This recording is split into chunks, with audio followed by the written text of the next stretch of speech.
All right, one of the ways that you can use stoichiometry in a different sort of fashion is by doing a problem that involves what's called combustion analysis. Now, one of the ways that you can identify a problem as a combustion analysis problem is typically you're not going to know the formula of the compound that you're starting with. And again, there's going to be some type of, usually some type of combustion that's involved. So when you have something like this that just has carbons and hydrogens in it, that's called a hydrocarbon. And when it reacts with oxygen, it always produces carbon dioxide and water. Now, one of the things that you should notice is that based on the law of conservation of matter, every single carbon atom that's here has to also be here. Remember that you cannot create or destroy matter. And so every single carbon atom that's here had to have gone to here. And every single hydrogen atom that's here had to have gone to here. So anytime you do problems like these, what you can do is you can analyze the products. You look at what you end up with to figure out what you started with. So we're going to analyze the mass of CO2 and H2O to figure out how much carbon we started with and how much hydrogen we started with.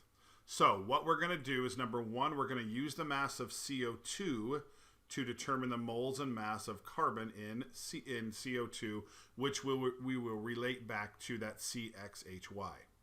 Okay, and then we're going to use the mass of water to figure out the moles and the mass of the hydrogen that we can also relate back to the CXHY. Okay, and then we'll use what we learned from our finding empirical formulas to help us solve that. So let's look at an example here. So it says when 4-ketapentanoic acid is analyzed by combustion, it's found, so again, some compound, and now it's an acid, so it might have, it certainly is going to have carbon in it because it made carbon dioxide. It certainly is going to have hydrogen in it. We don't know how many. And it might have some oxygen in it. We don't know yet. It could or it could not. Okay, but is analyzed by combustion, which means they're going to burn it. So there may be some oxygen in there. There may not. I'll show you how we know that here in just a minute. And it says it's going to produce CO2 and H2O. And of course, we don't have a balanced equation because we don't know what this chemical formula is. But we do know that we made 0.579 grams of CO2 and 0.142 grams of H2O. So what we're going to do here is we're going to use this mass of carbon dioxide to figure out how much carbon we started with. Okay? So the way that we do that is we just do stoichiometry. 0.579 grams of CO2. What's the only thing you can do with grams? Convert to moles. So there's 44 grams in 1 mole of CO2. Now here's the new part. Because what we can do now is you can look at a chemical formula. You can say, okay, if I have a mole of CO2, that means I have 6.022 times 10 to the 23rd CO2 particles. And in that many particles, how many carbon atoms do I have? Well, I have the exact same number. So in 1 mole of CO2, we can say there's 1 mole of carbon atoms. Okay, and now we know we can go from 1 mole of carbon to grams of carbon using the molar mass. So you can go from the chemical formula just to one individual atom in there. Well, isn't it always 1 to 1? Well, let's look at water. So we have 0.142 grams of water. Okay, and then the same thing, what do? We convert those grams to moles. So 18 grams in 1 mole of water.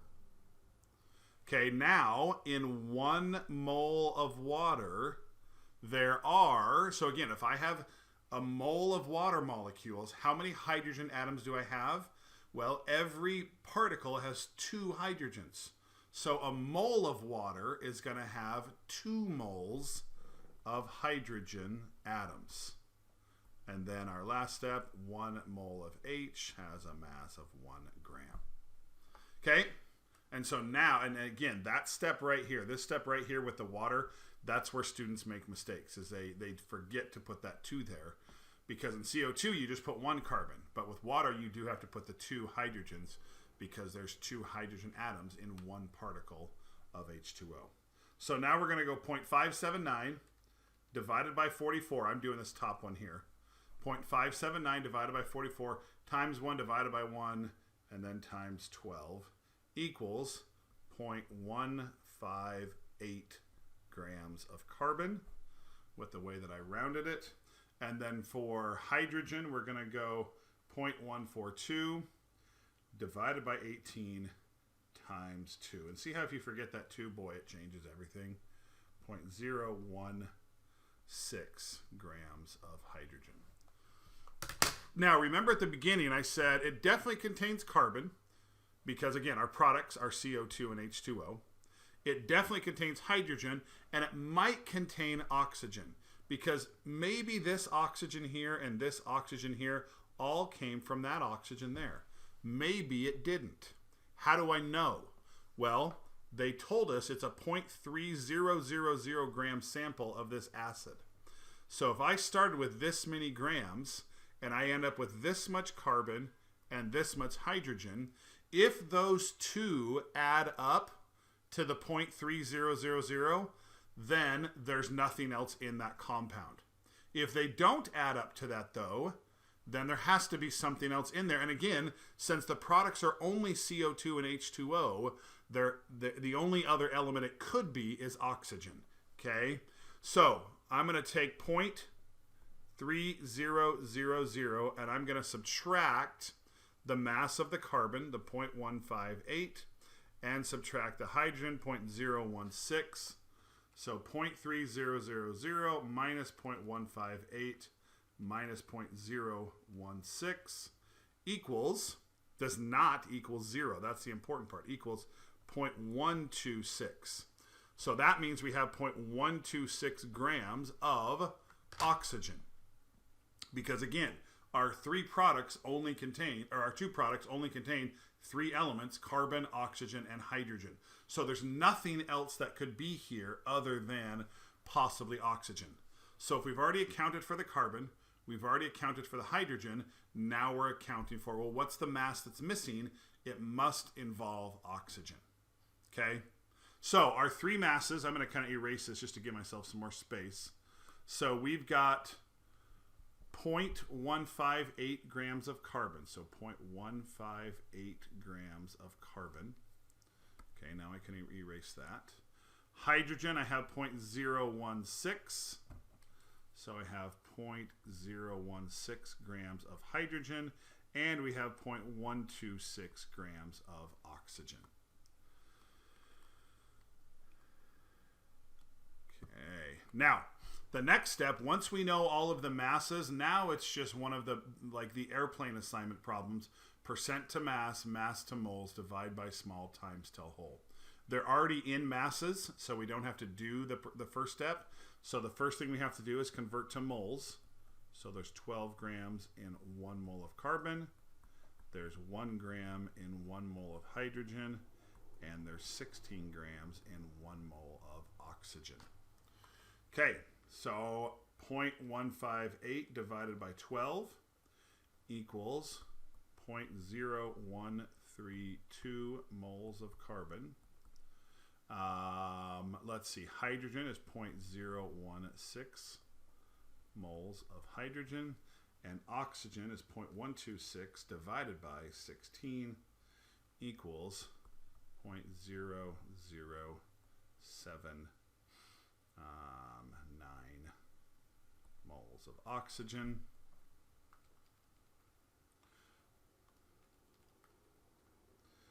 Okay, and so on the top one, so that's percent to mass, that's mass to moles, and now we divide by small. So now our smallest number is the 0.079, so divided by 0079 equals 1.67 carbons.